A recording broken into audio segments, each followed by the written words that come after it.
What I love about this is prior to the pandemic, right, we saw all of these different industries and experts and coaches on social media screaming, recession-proof, recession-proof, and they were all lying. Because the minute the pandemic happened, everybody was hit with the reality that there are really two categories when the going gets tough. That's essential and non-essential. Yeah. Meaning when I have to make a decision, do I pay for this life insurance bill or do I pay for my medication? Do I pay my mortgage? Or, like people were making difficult decisions.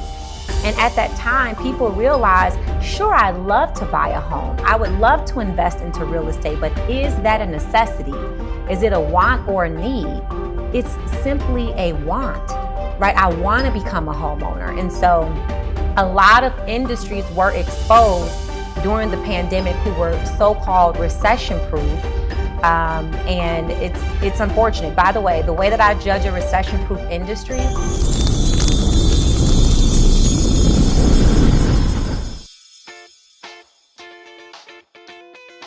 Shorty, say what's your price? lucrative earning potential. Yeah. Is the life insurance industry lucrative? I mean, maybe. Here's the thing, though. Here's the thing, in all seriousness. So, we were taught growing up, we had to go to school, get good grades, get a good education, right? You got yourself a master's degree. I got myself a bachelor's in engineering. I found my way into corporate America, working up the ladder to become a successful engineer. And I achieved the goal. I achieved the goal of reaching six figures. But I was working 60, 70-hour work weeks, just like you. We were strapped on time. We never saw each other, and we just weren't getting ahead. I know I felt it. I just didn't feel like I was getting ahead like I thought I was going to get ahead by being an engineer. I thought I was going to make all of this money, and it wasn't true. It wasn't true, and so I started searching. I remember you was coming home saying, Ellis, what do you want to do? You don't look happy. I'm like, Jasmine, I don't know, but I don't think this is the way for me for the rest of my life. And you got to the point one day where you got to find something because you ain't going to keep coming home looking like this every day. That's it. And so, when a friend introduced me to learning about the insurance industry, I had my reservations, obviously. I had never done sales before. I had never earned commissions before. All of these things were extremely scary. You weren't too excited about it too as well in the beginning. I wasn't excited at all. I appreciate you being nice, but I was the epitome of an unsupportive spouse. Like that was me at home because we attach our identity to corporate labels. And so I only knew you as an engineer and I only wanted to know you as an engineer. So yeah, for sure it took me a while to come to terms with you wanting to go into financial services. And I don't know if you know, but you offended me when you said that. You was like, Ellis, you're an engineer. You went to school for engineering. What are you doing? And it was like, well, what do you mean what I'm doing? If I learn how to be an engineer, I believe I can learn how to become an insurance agent. It can't be that difficult, right? And so that kind of gave me a will and a drive, but also I had dreams and goals, and corporate just was not meeting my dreams and goals of working there 7, 8, 9 years, even though I achieved making six figures. So when I got into the insurance industry, I remember the first time I earned some income, and I was like, wait a minute, I made more in an hour than I did at my job. What is this, right? And from there, just piqued my interest, kept going, and ultimately was able to get you on board because you saw the opportunity and how much it was bringing home, and it was giving us more breathing room now. Yeah. Right? Yeah.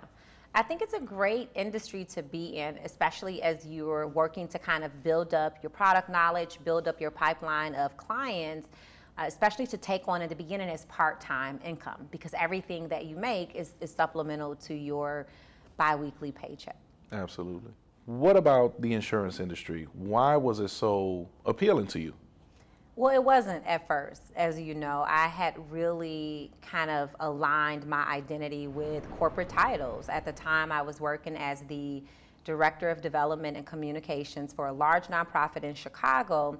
And I had been conditioned to believe that working for someone else was the only pathway towards achieving the American dream.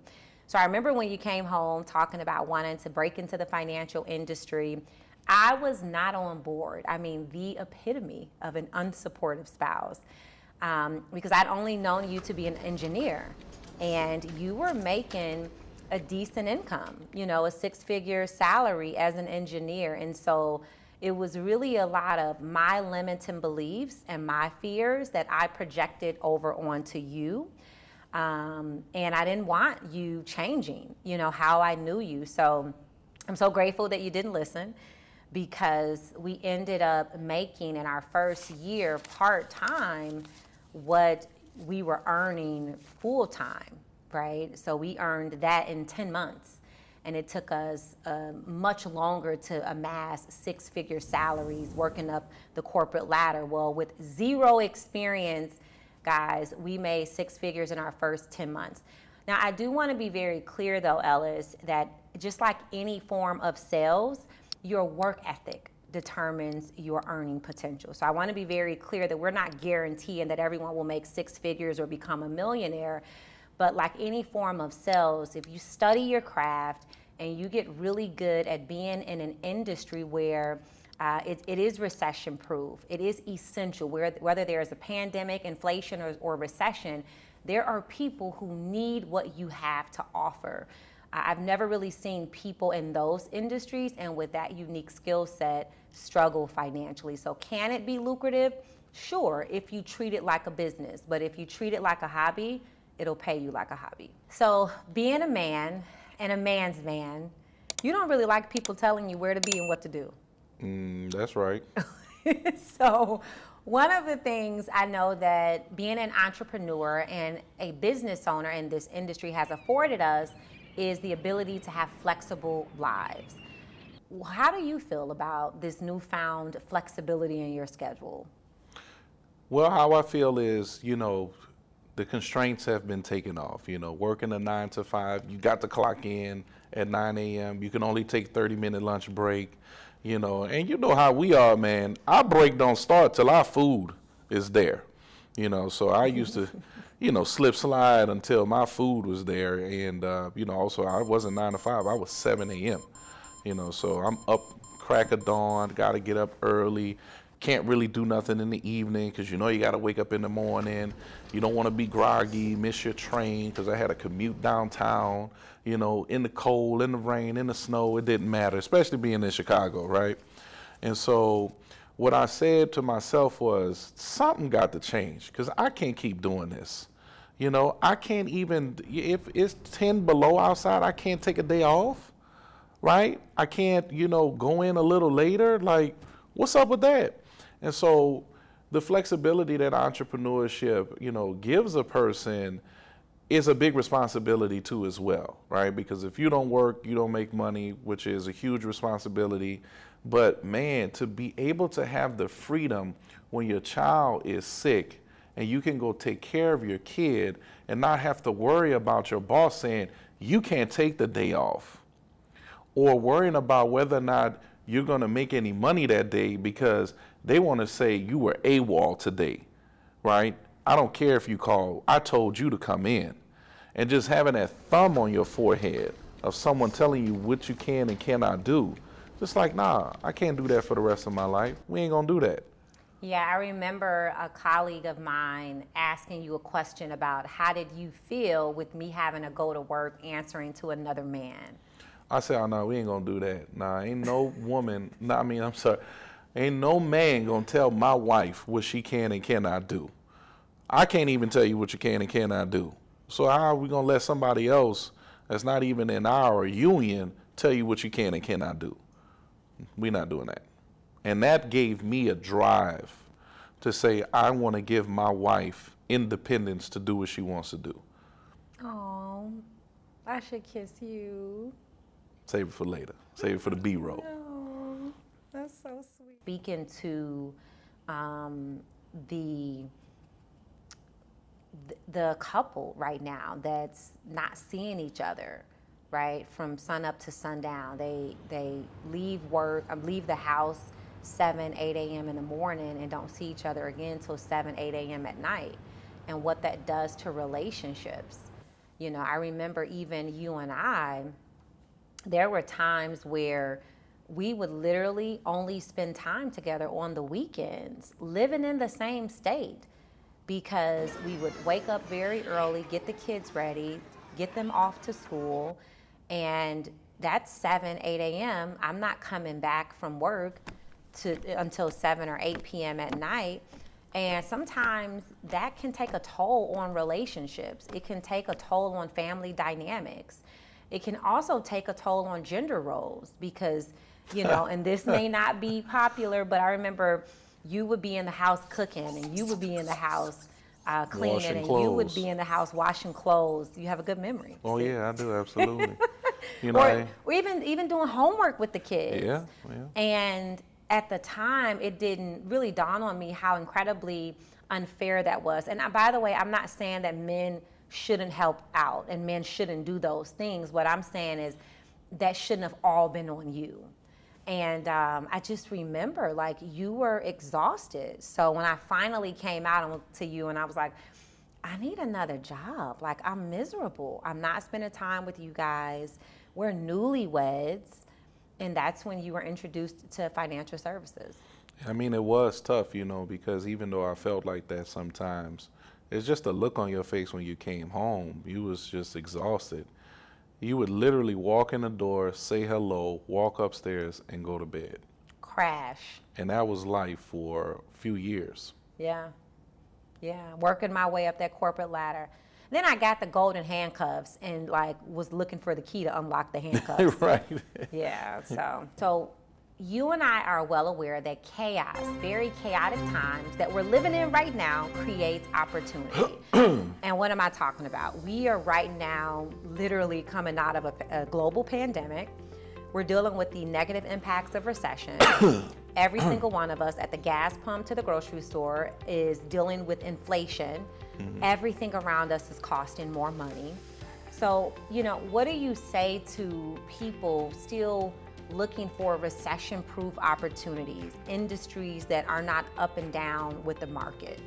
You know, Jazz, I think one of the first things that we have to take a look at when we're looking for an opportunity is just the very simple basics of business, right? The first thing is not just earning potential, but supply and demand. Does the industry that I'm getting into have too much supply and not enough demand? Well, in the insurance industry, we know there's only about 100,000 active agents in America today, but the population is closer to 400 million. So there's a huge supply and demand disparity. The average age of an insurance agent is a 59-year-old male. What is a 59-year-old guy thinking about? Retirement, getting up out of here. He's like, guys, y'all can have it. Go take over the world, take over the industry. I'm out of here. That's it. Right? And last but not least, when is the last time you heard an insurance company going out of business?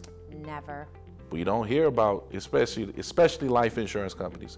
We don't hear them going out of business, but we hear about banks going out of business. We hear about banks needing to be bailed out during 08, 09. Even, you know, Silicon Valley Bank going out of business not too long ago. So the financial industry, especially the banking system, has its issues. But when we look at the life insurance industry, rock solid. Yeah. During the pandemic, Jasmine, did we slow down in business or actually increase in business? We tripled. The size of our business expanded dramatically, and not just locally, but nationally. Mm-hmm. Our income, our revenue increased, tripled. Exponentially. During the pandemic, which was one of the scariest times for Americans, we didn't leave our home for a year and a half. Mm-hmm. Literally, we're meeting with clients via Zoom in our living room, and our income tripled. I think what I love about this is prior to the pandemic, right, we saw all of these different industries and experts and coaches on social media screaming, recession-proof, recession-proof, and they were all lying. Mm-hmm. Because the minute the pandemic happened, everybody was hit with the reality that there are really two categories when the going gets tough. That's essential and non-essential. Yeah. Meaning when I have to make a decision, do I pay for this life insurance bill or do I pay for my medication? Do I pay my mortgage? Or, like people were making difficult decisions. And at that time, people realized, sure, I'd love to buy a home. I would love to invest into real estate, but is that a necessity? Is it a want or a need? It's simply a want, right? I want to become a homeowner. And so a lot of industries were exposed during the pandemic who were so-called recession-proof. And it's unfortunate. By the way that I judge a recession-proof industry is not by how much money people can sustain at the top, right? Because they have a lot of people kind of working on their team, doing the day in, day out grunt. But how much money did your bottom line lose? That $12 an hour employee, that $20 an hour employee, did you have to scale back? Did you cut hours? And because of our opportunity and being able to be at home, we help so many people not go into foreclosure. Because those guys who were making $12, $20 an hour, they was like, hey, can I learn something? Can I make some additional money? Yes. I mean, we never missed a mortgage payment. We never missed a car note. We never missed a phone bill. And they kept coming every single month. I thought that was so interesting that the whole world was experiencing a pandemic, but none of our bills took a day off. Never. And that's why it's so important to really study the market and understand that every 12 to 15 years, the market will correct itself. And so when that correction takes place, understanding what industries are directly impacted. I think never in a million years did people think that transportation was non-essential. What did we learn during COVID? It actually is not that important that you get from California to New York. Mm-hmm. If need be, you can hop on Zoom. Yep. Right? But you want to be in an industry, and I'm so grateful to you, Ellis, for your foresight, your vision, your leadership, and being the love of my life. But seriously, I'm very grateful to you for allowing us to enter into this industry right before the pandemic happened. We got into financial services in 2018, and it was just you and I trying to figure this out. A lot of long nights, early mornings, strategizing, game planning, arguing, right? Who's right?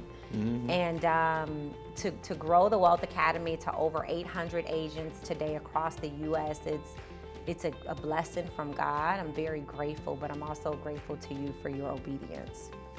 Well, thank you. So guys out there listening to us, this is a recession-proof industry. It's rock solid. It's been tested. It's been tried and true.